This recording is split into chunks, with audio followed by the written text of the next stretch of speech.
Yes, reka twizere ko mumeze neza cyane.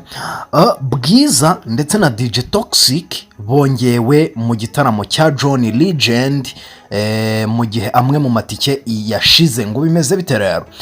Uyu Bwiza ndetse na DJ Toxic biyongereye ku rutonde rw'igitaramo Move Africa cya John Legend kizabera hano i Kigali, gitegurwa n'umuryango mpuzamahanga uharanira ubuvugizi ku ntego yo guca ubukene bukabije Global Citizen. Kizaba ku itariki 21 Gashyantare muri Beka Arena n'ejo bundi.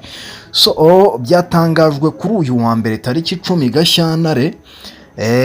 Aba bombi biyongereye ku muhanzi umaze gutsindira ibihembo bine bikomeye ku isi muri muzika byiswe EGOT, ari byo Emmy, Grammy, Oscar na Tony.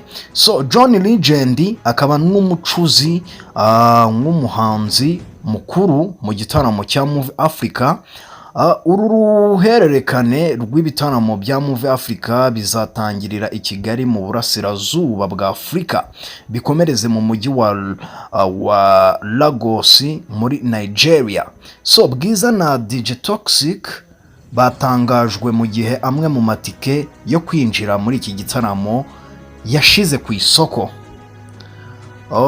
Ushingiye ku makuru atangwa n'urubuga www.ticket.rw, bigaragara ko hasigaye ibyiciro bitatu gusa by'amatike kuri internet. Hasigaye icyiciro cy'amatike y'ibihumbi 35 yiswe Lower Bowl. Harimo kandi ticket ya silver igura ibihumbi 70, ni mu gihe itike ya gold igura ibihumbi 110. Ushingiye kandi ku byari byatangajwe mbere, itike ya gold yaguraga ibihumbi 100 by'amanyarwanda, ubu yarazamuwe nyine igirwa ibihumbi 110. Hanyuma izi tike zombi 30 za Lower Bowl yaguraga ibihumbi 30, ubu barayizamuye iri kugura ibihumbi 35. Mbibutsa ko ukeneye aya matike nanjye ndayafite, wanyandikira muri comment tukareba uko duhuza aya matike, turayafite. Ni mu gihe itike ya silver y'ibihumbi 70 itigeze ihinduka, ariko kandi harimo itike ya platinum yaguraga ibihumbi 135 y'amanyarwanda, zo zashize ku isoko.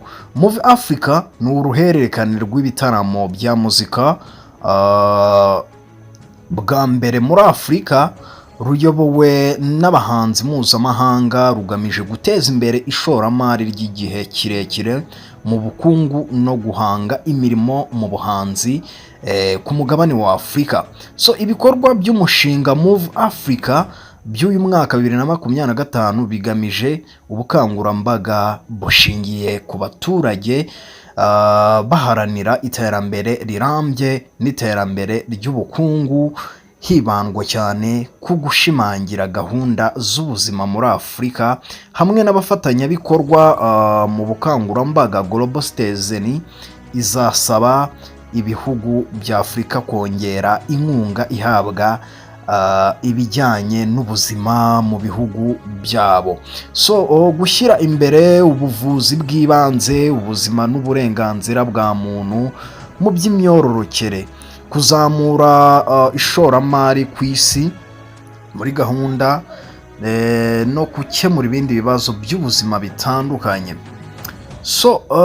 Iki gitaramo rero cya Move Africa kizubakira ku bukangurambaga nyine n'ibikorwa by'umuryango Global Citizen byabanje muri Afurika, harimo igiheruka mu Rwanda cyabereye kuri Beka Arena muri 2023, nabwo kigeze kuba iserukamuco rya Global Citizen ryahawe izina Mandela, ryagaragayemo Beyonce, Jay-Z, Ed Sheeran, Usher, Eddie ndetse na Chris Martin wo muri Cordoplayer, John Herzberg wo muri Afurika y'Epfo, no muri 2018 i Johannesburg naho ibi bitaramo bya Move Africa byabereyeyo.